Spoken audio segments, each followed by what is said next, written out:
எண் 2 6ஆம் வகுப்பு A3 அபிஷேக் தோனி.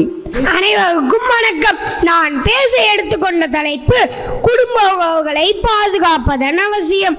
விஞ்ஞான உலகத்தில் இயந்திரமாக மாறிய மனிதன் நாள்தோறும் ஓடிக்கொண்டே இருக்க வேண்டிய சூழ்நிலை தற்போது உருவாகி உள்ளது. பல திசைகள் நோக்கி பிரிந்தாலும் குடும்பத்தோடு ஒரு நாள் இணைய வேண்டும் என்பதற்காக திருவிழாக்கள் கொண்டாடப்படுகிறது. ஒரே வீட்டில் உறவினர்கள் நிறைந்த பல குடும்பங்கள் தற்போது தனித்தனி குடும்பங்களாக வாழ்ந்து வருகின்றன. இது போன்ற குடும்ப உறவின் அவசியத்தை உணர்த்துவதற்காக மே 15ஆம் தேதி அன்று உலக குடும்ப தினம் கொண்டாடப்படுகிறது. இந்த உலகம் ரொம்ப வேகமாக ஓடிக்கொண்டிருக்கிறது. அப்படி ஓடினால் மட்டுமே நம்முடைய ஆசை, லட்சியம் எல்லாத்தையும் அடைய முடியும். இப்படி பரபரப்பான வாழ்க்கையில் நம்முடைய உறவுகளுக்கான நேரத்தை ஒதுக்குகிறோமா? உறவுகளுக்கான மதிப்பை நாம் சரியா தருகிறோமா? இதுதான் என்னுடைய கேள்வி.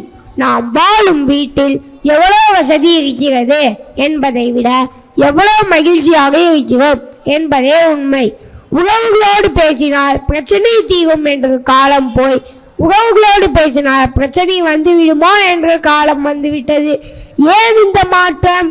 வாச மலர்களின் தோட்டம், இது பாச மலர்களின் கூட்டம். உறவுகளின் உறவுகள் உரிமை உள்ள உயிர்கள். நேச பகைகளின் கூடு, இது பேச வார்த்தைகள் ஏது.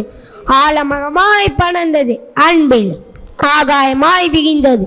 அன்புக்கு அம்மா, அறிவுக்கு அப்பா, அறிவுரைக்கு அண்ணன், அரவணைக்கு தம்பி, பாசத்திற்கு பாட்டி, நேசத்திற்கு தாத்தா.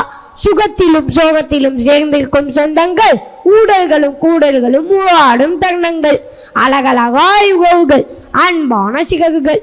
கூட்டு குடும்பத்தில் வரும் இன்பம், இதை நாடி வாழ்ந்தால் என்றும் இன்பம். குடும்பத்தின் சிறப்பை மறந்தவர்களால் உருவானதுதான் அநாதை இல்லங்களும் முதியோர் இல்லங்களும்.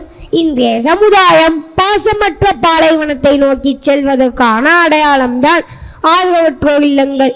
உறவுகளின் மதிப்பை அறியா மானிடர்கள் இவற்றை இங்கே தொலைத்து எதனை தேடப் போகிறார்கள் என்பதை நாம் சிந்தித்து பார்க்க வேண்டும். வாழுவது ஒரு முறை, வளரட்டும் தலைமுறை என்பதை உண்மையாக்கி கூடி வாழ்ந்தால் கோடி நன்மை என்று கூறி எனக்கு வாய்ப்பளித்த அனைவருக்கும் நன்றி கூறி விடை பெறுகிறேன்.